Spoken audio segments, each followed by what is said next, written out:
Si Manny Pacquiao ang unang tao sa buong mundo na may history of 8 Division World Champion sa larangan ng boxing.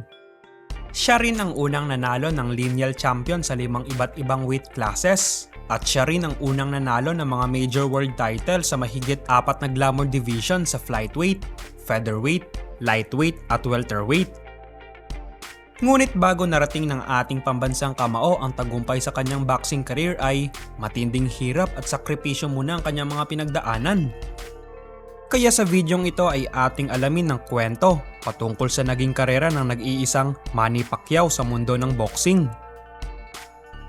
Noong mga panahong nagsisimula pa lamang si Manny Pacquiao sa kanyang karera sa boxing ay talagang dehado, mahina, at walang kalaban-laban ang ilan sa mga naging prediksyon ng ibang mga analyst at mga banyaga sa kanyang kakayahan. Ayon pa nga sa mga ilang analyst at mga banyaga ay mahihirapan daw si Manny Pacquiao kapag siya ay itapat sa mga kasalukuyang kampiyon noon. Noong mga panahong bago pa lamang siya nakilala sa larangan ng boxing dahil sa pagkapanalo niya noon sa kampiyon ng IBF 122 na si Lelo Ledwaba noong June 23, 2001.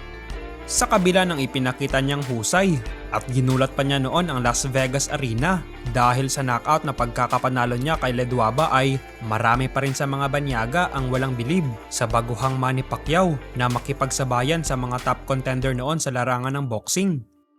Ngunit ang malaking pagkakamali at hindi alam ng ibang mga eksperto at mga banyaga na ang pagkapanalo niya kay Lelo Ledwaba ay ang siyang simula na pala ng hudyat na ang mga kamao na taglay ni Manny Pacquiao ang magpapabagsak sa mga sikat na mga boksingero noon.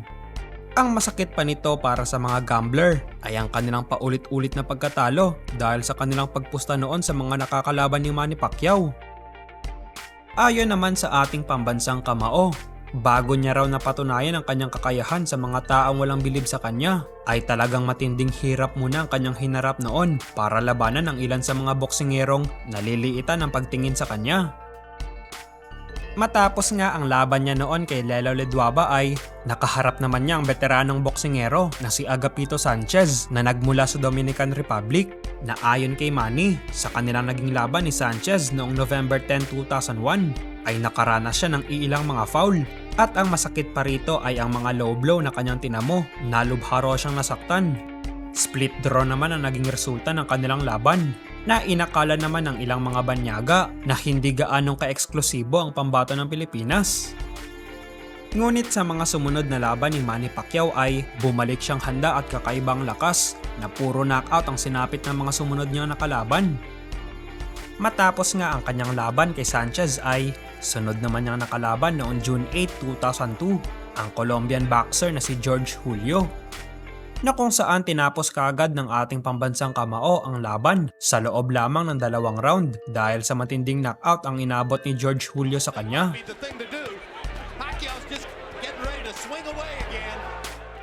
Ang sumunod namang nakalaban ni Manny Pacquiao noong October 26, 2002 ay nagmula sa bansang Thailand na si Prayat Sawaingam.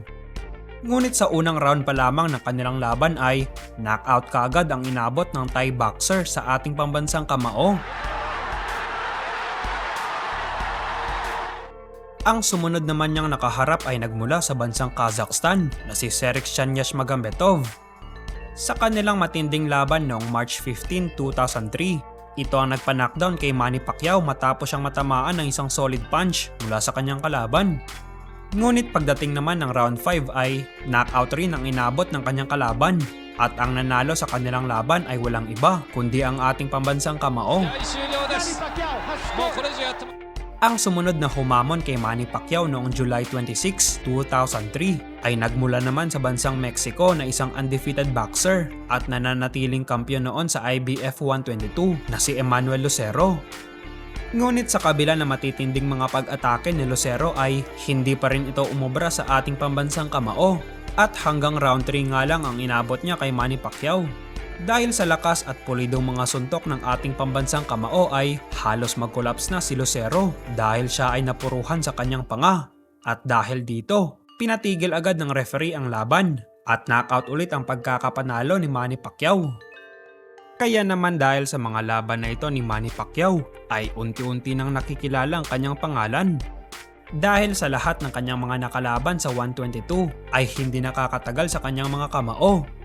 Dahil sa pagkakapanalo niya sa Mexican boxer na si Emmanuel Lucero ay ito ang nakatawag ng pansin sa mga Meksikano na itapat ang kanilang superstar.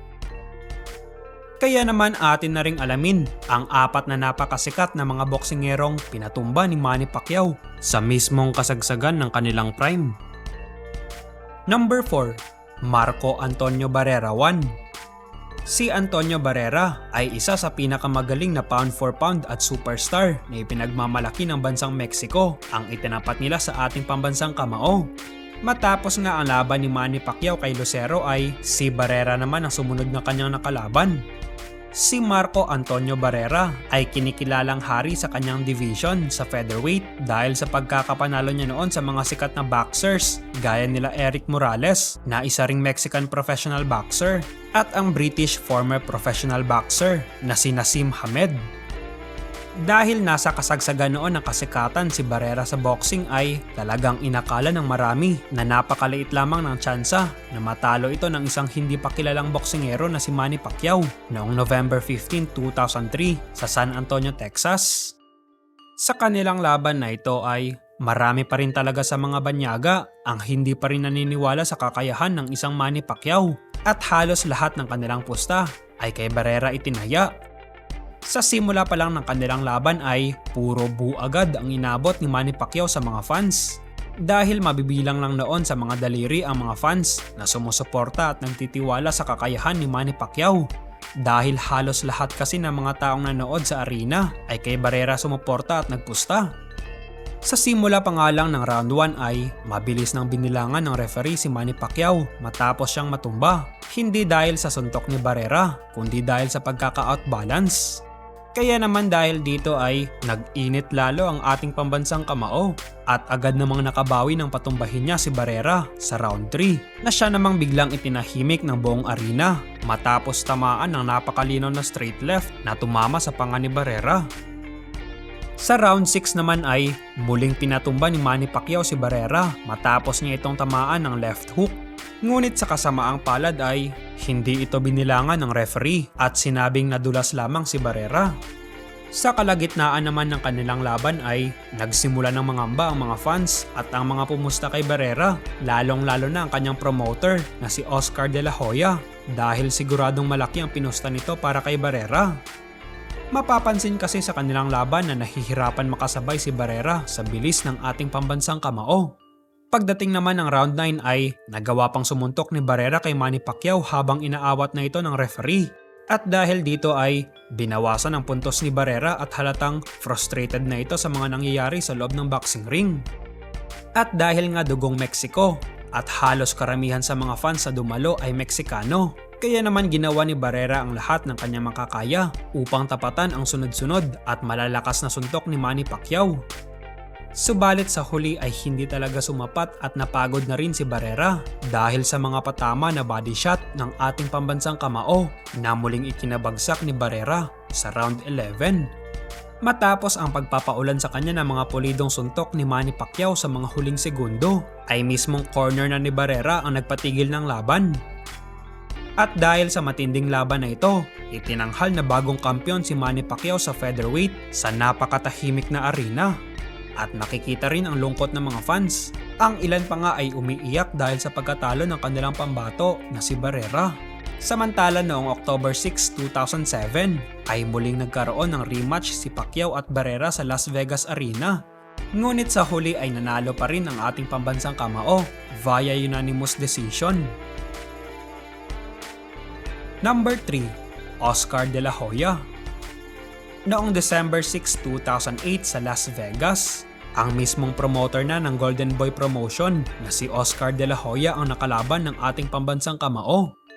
Bagamat medyo sikat na si Manny Pacquiao sa panahong ito, ang kanya namang makakatapat na si Oscar De La Hoya ay matagal ng superstar bago pa man sumikat si Manny Pacquiao. Alam naman natin na ang timbang na pinanggalingan ni Manny Pacquiao ay isang mababang weight class at ang makakaharap naman niya na si Oscar De La Hoya ay pang middleweight ang mga kamao. Kaya naman inakala ng maraming banyaga na matinding pinsala ang tatama kay Manny Pacquiao sa nooy sobrang sikat na si Oscar De La Hoya.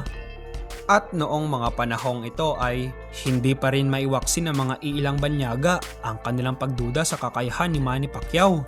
Dahil sa pagkakataong ito ay isang Oscar de la Hoya ang kanyang makakatapat.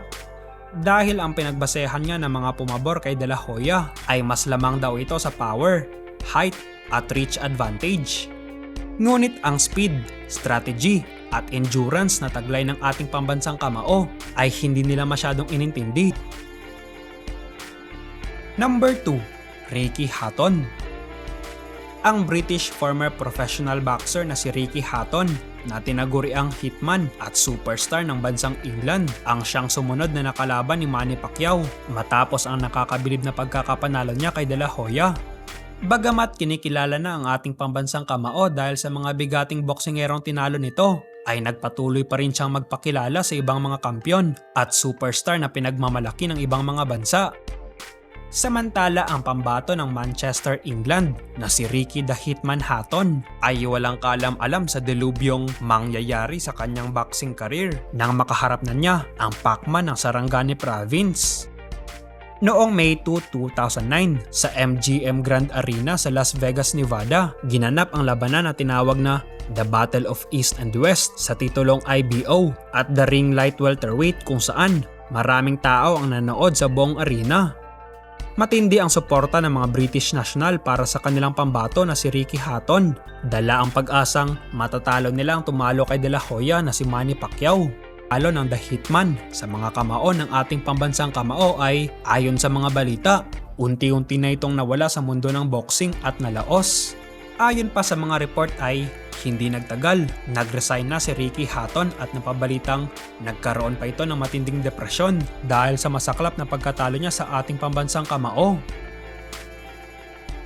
Number 1. Miguel Cotto. Si Ricky Hatton ay sumunod naman niyang nakalaban ang superstar ng bansang Puerto Rico na si Miguel Cotto. Noong November 14, 2009 sa MGM Grand Las Vegas, Nevada, ginanap ang laban ni Manny Pacquiao at ang pambato ng Puerto Rican na si Miguel Cotto. Noong mga panahong ito ay nakataya sa kanilang laban ang WBO Welterweight Championship. Samantala dahil sa mga dumaraming taga-suporta ni Manny Pacquiao, inaasahan nila na eksklusibo at knockout ang magiging performance ng ating pambansang kamao. Kaya naman hindi binigo ng ating pambansang kamao ang mga fans at laging sulit ang bayad ng mga tao sa tiki Miguel Cotto ang pinakamaaga niyang knockdown sa kanyang buong karera sa boxing nang siya ay patumbahin ng Pilipinas. Dahil sa labang ito, si Manny Pacquiao na ang mas sikat kontra sa mga sumunod pa niyang. Ano naman ang masasabi mo patungkol sa videong ito? Isa ka ba sa mga tagahanga at taga-suporta ng ating pambansang kamao? Kung oo, mag-iwan lamang ng komento sa ibaba. Paki-like na rin ang video kapag ito iyong nagustuhan. At huwag kalimutang mag-subscribe sa channel.